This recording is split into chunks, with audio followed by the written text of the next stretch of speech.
امریکی حکومت نے گرین کارڈ کا حصول مزید مشکل بنا دیا ہے۔ امریکی شہریت اور امیگریشن سروسز امریکہ میں عارضی طور پر رہائش پذیر ایسے غیر ملکی افراد جو گرین کارڈ لینا چاہتے ہیں انہیں اپنے وطن واپس جا کر درخواست دینا ہوگی۔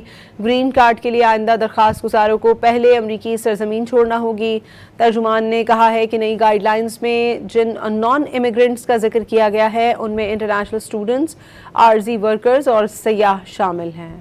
امریکی حکومت نے گرین کارڈ کا حصول مزید مشکل بنا دیا ہے۔ امریکی شہریت اور امیگریشن سروسز امریکہ میں عارضی طور پر رہائش پذیر ایسے غیر ملکی افراد جو گرین کارڈ لینا چاہتے ہیں انہیں اپنے وطن واپس جا کر درخواست دینا ہوگی۔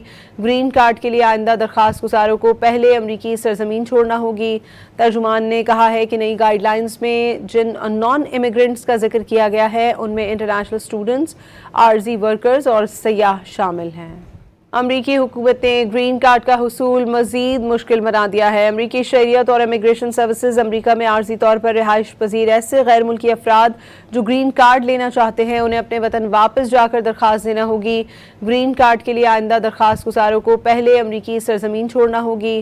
ترجمان نے کہا ہے کہ نئی گائیڈ لائنز میں جن نان امیگرنٹس کا ذکر کیا گیا ہے ان میں انٹرنیشنل اسٹوڈنٹس، عارضی ورکرز اور سیاح شامل ہیں۔